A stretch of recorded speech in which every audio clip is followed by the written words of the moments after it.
আসসালামু আলাইকুম। মধ্যপ্রাচ্যের রাজনীতিতে নতুন এক সম্ভাবনা ঘিরে আলোচনা শুরু হয়েছে।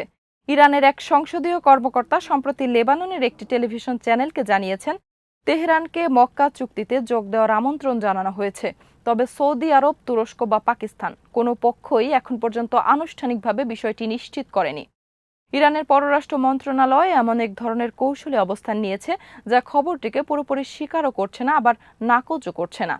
এর মধ্যেই সোমবার ২৪ আগস্ট ইরানের উচ্চ পর্যায়ের আলোচনায় যাচ্ছেন পাকিস্তানের সেনাপ্রধান ফিল্ড মার্শাল আসিম বনির।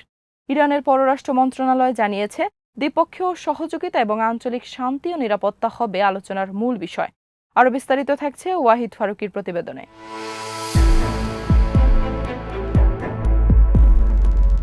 তবে দুটি ঘটনাকে এক করে দেখা ঠিক হবে না। আসিফ মনির তেহরানে গেছেন ইরানকে মক্কা চুক্তির আমন্ত্রণ পৌঁছে দিতে, এমন কোনো নিশ্চিত তথ্য নেই। বরং যুক্তরাষ্ট্র ইরান স্থবির আলোচনায় পাকিস্তানের মধ্যস্থতাকারী ভূমিকা এবং আঞ্চলিক নিরাপত্তা, এই দুই বিষয়ই সফরের প্রধান প্রেক্ষাপট। তবু একই সময়ে দুই ঘটনার সামনে আসা অনেক গুরুত্বপূর্ণ, কারণ চলমান সংকটের মধ্যেও ইরান ও পাকিস্তানের মধ্যে যোগাযোগের চ্যানেল সক্রিয় রয়েছে।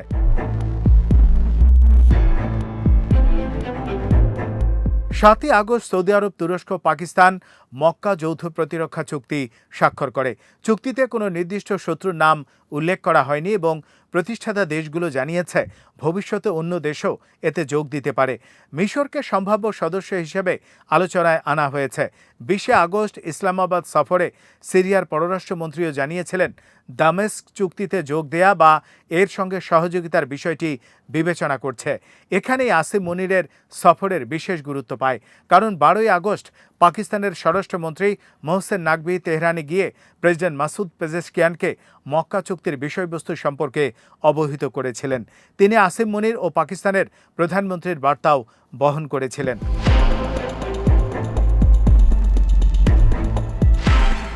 মক্কা চুক্তির ভবিষ্যৎ সম্প্রসারণের সবচেয়ে বড় প্রশ্ন অবশ্যই ফিলিস্তিন।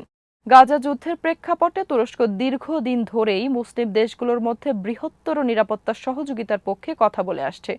মক্কাকে চুক্তি স্বাক্ষরকে স্থান হিসেবে বেছে নেওয়া এবং ৩ নেতার একসঙ্গে নামাজের ছবিও এই উদ্যোগকে শুধু সামরিক নয়, একটি বৃহত্তর রাজনৈতিক ও নৈতিক বার্তা হিসেবে তুলে ধরেছে। যদি ভবিষ্যতে ইরান এই কাঠামোয় যুক্ত হয়, তাহলে এটি গাজা ও পশ্চিম তীরে ইসরায়েলি কর্মকাণ্ডের বিরুদ্ধে মুসলিম দেশগুলোর সমন্বিত চাপ তৈরির সক্ষমতা বাড়াতে পারে। তবে এটিকে সরাসরি ইসরায়েলের বিরুদ্ধে সামরিক জোট হিসেবে দেখাও এখন অতিরঞ্জিত হবে।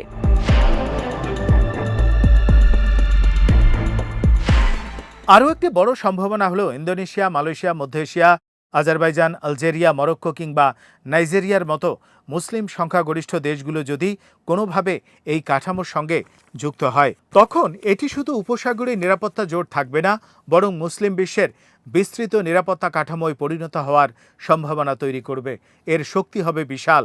ইন্দোনেশিয়ার বিপুল জনসংখ্যা, পাকিস্তানের পারমাণবিক সক্ষমতা, তুরস্কের প্রতিরক্ষা শিল্প এবং হরমুজ, বাব আল মান্দাব ও মালাক্কা প্রণালীর মতো গুরুত্বপূর্ণ বাণিজ্য পথের সঙ্গে যুক্ত ভূগোল।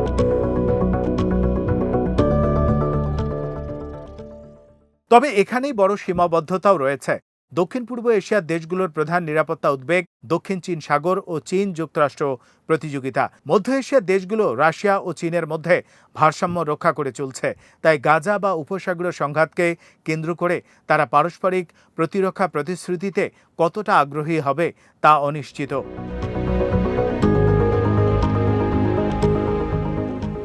ভারতের জন্য এমন সম্প্রসারণ নতুন কৌশলগত চ্যালেঞ্জ তৈরি করতে পারে।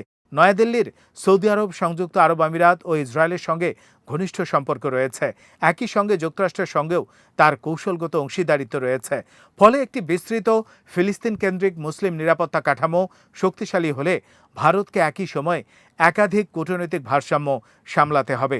তবে সবচেয়ে গুরুত্বপূর্ণ বিষয় হল, মনির তেহরান বৈঠক বড় কোনো ঘোষণা দেয় কিনা সেটি একমাত্র প্রশ্ন নয়, বরং এই সফর দেখাবে ইরান ও পাকিস্তানের মধ্যে যে যোগাযোগের চ্যানেল এখনও কার্যকর, সেটি কি ভবিষ্যতে মক্কা চুক্তি, ফিলিস্তিন প্রশ্ন এবং আঞ্চলিক নিরাপত্তার মতো বৃহত্তর ইস্যু একসঙ্গে সামলাতে পারবে।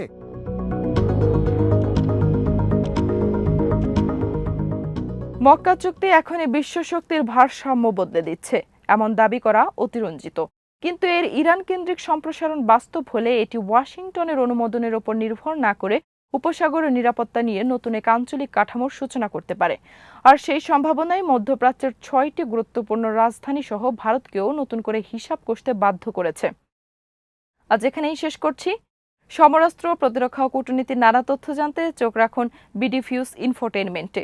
ভালো লাগলে চ্যানেলটি সাবস্ক্রাইব করুন। আল্লাহ হাফেজ।